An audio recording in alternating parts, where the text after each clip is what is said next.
நீங்கள் பார்த்து கொண்டிருப்பது ஆம்ஸ்டாங் டிவி. பரிசீலிக்கப்பட கோரிக்கையாக இருக்கின்ற காரணத்தால் விரைவில் இந்த கோரிக்கை நிறைவேற்றப்பட என்று சொன்னால் நாங்கள் நீண்ட ஒரு போராட்டத்தை எடுக்க வேண்டிய சூழல் இருக்கிறது.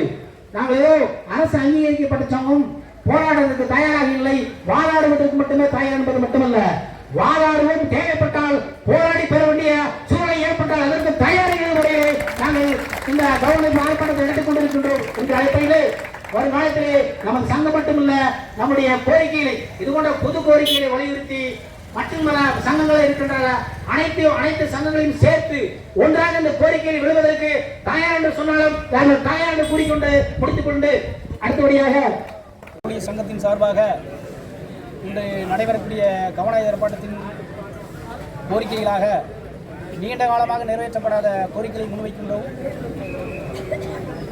பொதுப்பணித்துறை குறிப்பாக 4000 காலி பணியிடங்கள் நிரப்பப்படாமல் இருக்கின்றது.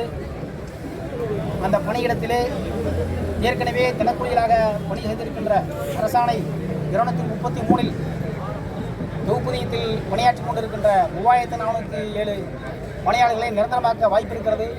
ஆகவே அந்த காலி பணியிடத்திலே 3407 நபர்களையும் நிரந்தரமாக்க வேண்டும் என்பதுதான் பிரதான கோரிக்கையாகும். அதேபோல தமிழக முதல்வர்கள் அறிவித்த மாதிரி தேர்தல் காலத்திலே வாக்குறுதி அளித்தபடி பழைய பென்ஷன் திட்டத்தை செயல்படுத்த வேண்டும் என்பதுதான். அதேபோன்று 10 அம்ச கோரிக்கைகளை நாங்கள் வலியுறுத்தி ஆர்ப்பாட்டம் நடத்தி கொண்டிருக்கின்றோம். குறிப்பாக நிரந்தரமாக்குவதற்கு கருத்து அனுப்பப்பட்டு நீண்ட காலமாக நிலவில் இருப்பதால் அதிலே பணியாற்றி வந்தவர்கள் பல பேர் இறந்து விட்டார்கள். சில பேர் 30 ஆண்டுகள் தினக்கூலியாகவே பணிபுரிந்து ஓய்வு பெற்று விட்டார்கள். அவருக்கு எந்த விதமான பயனும் இல்லை, குடும்பங்களில் பரிதளிக்கின்றது. அவை இறந்துவிட்ட அந்த தினக்கூலி பணியாளர்களுடைய குடும்பத்திற்கு வாரிசு வேலை கருணை அடிப்படையிலே வழங்க வேண்டும்.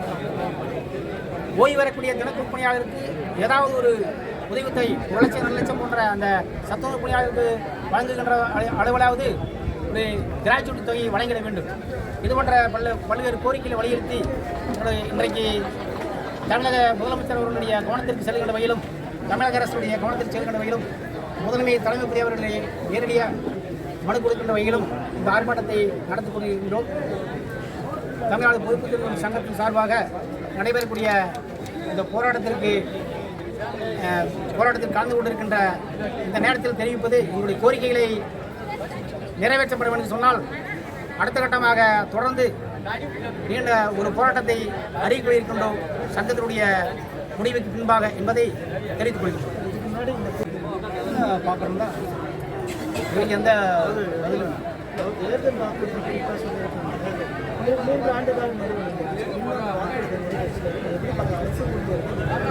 நிறைவேற்றலாம் தான் எங்களுக்கு. அதனால தான் நாங்கள் மீண்டும் கவனத்துக்கு கொண்டு வந்துட்டே இருக்கோம். அரசு மட்டத்தில் முதல்வர் சொன்னார், அதனால தான் நாங்கள் மீண்டும் கவனத்தை கொண்டு வந்தோம். நிறைவேற்றல அது உங்களுடைய அடுத்த கட்ட நிறைவேற்றல மீண்டும் நாங்கள் அடுத்த கட்டமாக அரசு தெரிவிக்கிறதா எங்களுடைய சட்ட ரீதியாக போராட வேண்டியது நாங்கள் போராடுறோம். சட்ட ரீதியாக வேண்டிய கோரிக்கைகள் தனி, அதை நாங்கள் தனியாக சட்ட ரீதியாக பார்ப்போம். பொதுவான கோரிக்கைலாம் தமிழக முதலமைச்சர் வந்து தான் எங்களுக்கு காசிங் சார் தமிழ்நாடு தமிழக அரசு பொதுப்பணித்துறையிலே நீர்வளத்துறையிலே காலி பணியிடங்களை ஏற்பட வேண்டும். காலி பணியிடங்களில் தினக்கூலி பணியாளர்களை பணியமர்த்த வேண்டுகிறோம். 10 ஆண்டு பணி செய்த தினக்கூலி பணியாளர்களை பணி விடுமுறை செய்திருக்க. அரசு மட்டத்தில் இருக்கின்ற 1458 தினக்கூலி பணியாளர்களை உடனடியாக நிரந்தரமாக்க வேண்டுகிறோம். பணி விடுமுறை செய்திட துரு அனுப்பப்பட்ட தினக்கூலி பணியாளர்களில் இறந்து போன பணியாளரின் குடும்பங்களுக்கு பயனில்லை, எந்த பயனும் கிடைக்கவில்லை. இறந்து போன தனிப்பணியாளர் குடும்பத்தில் ஒருவருக்கு கருணை அடிப்படையில் வேலை வழங்க வேண்டுகிறோம்.